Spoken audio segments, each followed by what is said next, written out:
എന്താ പപ്പാ? ഞാനിവിടെ ഉണ്ടല്ലോ, എവിടെ പോവാനാ? എന്തിനാ പപ്പ ഇങ്ങോട്ട് വരുന്നേ?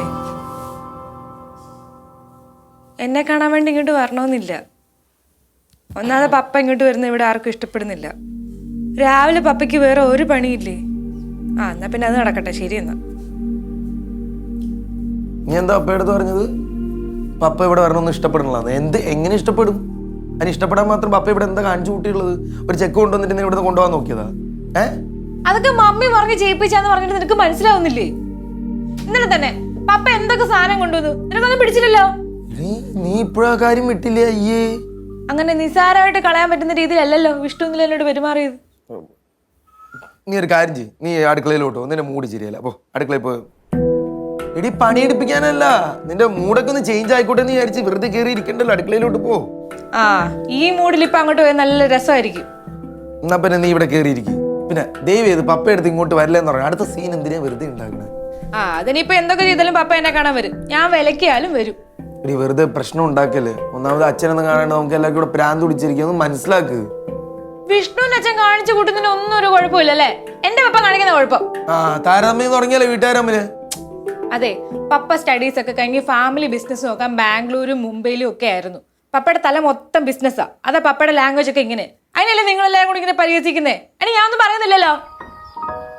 Good morning. അപ്പൊ ആറ് പോയേ? എന്താ ഞാൻ വന്നത് ഇഷ്ടപ്പെട്ടില്ലേ? ആറ് ഞാൻ പറഞ്ഞു പോവാൻ. പാർമളിങ്ങി വന്നേ. അണ്ടാ ചേച്ചി ഇഷ്ടപ്പെട്ടു. മോളെന്തരം കഴിച്ചായിരുന്നോ? ഇല്ല, നമുക്ക് കഴിക്കാൻ പോവാം. ഇല്ല ചേച്ചി പിന്നെ കഴിച്ചോളാം കേട്ടോ. എടി നീ പോയി വല്ലതും കഴിക്ക്. എനിക്ക് തോന്നുമ്പോ ഞാൻ പോയി കഴിച്ചോളാം. എന്നാ പിന്നെ എന്താ വെച്ചാൽ കാണിക്കും. ചേച്ചിയും ചേട്ടനും ഇപ്പോഴും മുടക്കണോ? ചേച്ചി ചേട്ടൻ ഇപ്പോഴും മുടക്കൊന്നും ആരാ പറഞ്ഞേ? ഞാൻ എല്ലാം അറിയും. ആണോ? കുറച്ച് കഴിയുമ്പോ ചേച്ചി പുറത്തോട്ട് പോകുന്നുണ്ട്. മോള് വരുന്നോ? ഇപ്പൊ വന്നെന്ന് ചോദിച്ചാ മതി. അല്ല നീ എന്തിനു പുറത്തു പോകണം? എന്തിനാണ്? എന്താ എനിക്ക് പുറത്തു പോകാൻ പറ്റത്തില്ലേ? ഞാൻ ഇവിടെ തന്നെ കുത്തിയിരിക്കണോ? ഇനി പുറത്തുനിന്നൊന്നും കഴിക്കില്ല, ഇവിടെ നിന്ന് കഴിക്കുക. അത് നല്ലത്. എന്താ ഇവിടെ തന്നെ കഴിക്കണം വല്ല നിർബന്ധമുണ്ടോ? അയ്യോ നിർബന്ധമൊന്നുമില്ല, പക്ഷെ പുറത്തുനിന്ന് കഴിക്കണ്ട. എന്റെ ഇഷ്ടം എന്താന്ന് വെച്ചാൽ ഞാൻ അത് ചെയ്തോളാം. ഇയാള് പറയുന്ന പോലെ തന്നെ ചെയ്യണം എന്നുള്ള നിർബന്ധം വല്ല ഉണ്ടോ? ഒരു നിർബന്ധവും ഇല്ല. നീ ഇപ്പോഴേ മൂട് ഇളകി വെക്കുക. അതുകൊണ്ടാ. നമുക്ക് പിന്നെ സംസാരിക്കാം. എന്താ വെച്ചാ ചേച്ചി നമ്മളെപ്പോഴും ഓർത്തോന്ന് കുറച്ച് കഴിഞ്ഞ് പോവാം കേട്ടോ. ഞാൻ എപ്പോഴും റെഡിയാ.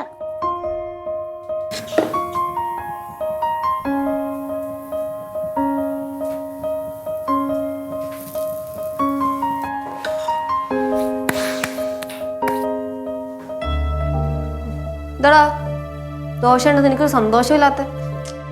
ഒന്നുമില്ല ചേച്ചി, ഞാനിത് കണ്ടപ്പോഴേ പെട്ടെന്ന് അച്ഛൻ്റെ കാര്യം ആലോചിച്ചു പോയതാ. അച്ഛന് ഈ രാവിലത്തെ ഫുഡ് ഭയങ്കര കാര്യമാണല്ലോ. പ്രത്യേകിച്ച് അമ്മ ഉണ്ടാക്കി കൊടുക്കും ദോശയും ചമ്മന്തി. ഇനിയിപ്പോൾ അച്ഛൻ എന്താണെന്ന് വെച്ചാൽ ആയിക്കോട്ടെ. നമ്മളവരുടെ അടുത്തൊരു ചിന്തയില്ലാതെ അങ്ങ് പോയതല്ലേ. സുരേഷ് ചേട്ടാ, ഞാൻ ഉച്ചയ്ക്ക് ശേഷം എത്തിക്കുവാ.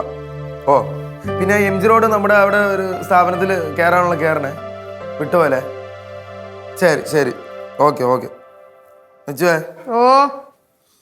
എന്താണ് ദോശയാണോ? ദോശയാണ്. എടുത്തോ പെട്ടെന്ന്.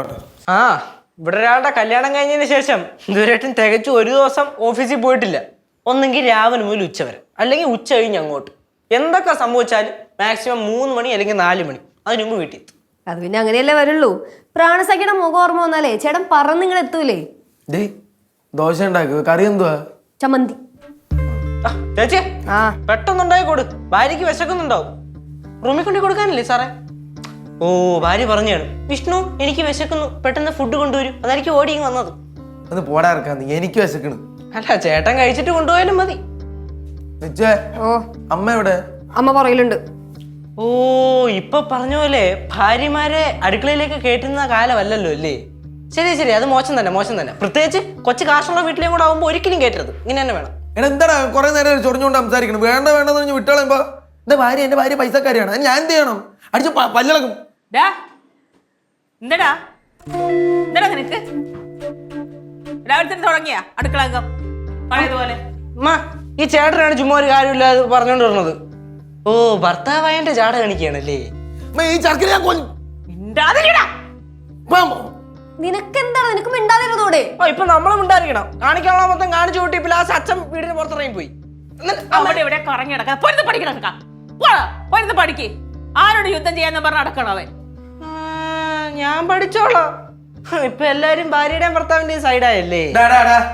എന്ത് പോടോ തന്റെ ഭാര്യ എടുത്തിട്ടോ പോടോ ചുമ്മാ കൂടുതലാണ്. ഇച്ചിരി ഒത്തിരി കൂടുതലാണ്. ഒത്തിരി കൂടുതലാണ്. എടാ ആ പെങ്കൊച്ചെന്തേ രാവിലെ ചായ കുടിക്കാൻ പോലും കൊണ്ട് വന്നില്ലല്ലോ. അതിനൊന്നും കഴിക്കുന്നു വേണ്ടേ?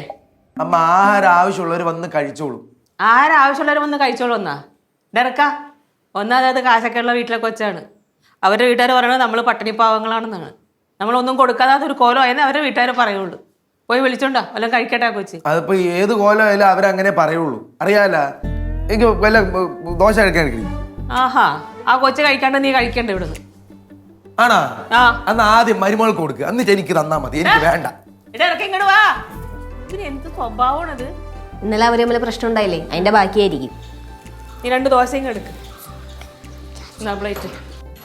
ആ കൊച്ചിന് കൊടുക്കാനാണോ? ആ അതിനുകൊണ്ട് കൊടുക്കട്ടെ, അത് കഴിക്കണ്ടേ വല്ലതും. ആ ഞാനിവിടെ വിശന്നിരിക്കുമ്പോ 2 ദോശ വെച്ച് അമ്മയ്ക്ക് എടുത്ത് തരാൻ പറ്റൂലല്ലോ. ഇപ്പൊ കൊണ്ടേ കൊടുക്കാനൊക്കെ പോകുന്നു. 2 ദോശ ഇങ്ങ് എടുത്തിട്ട്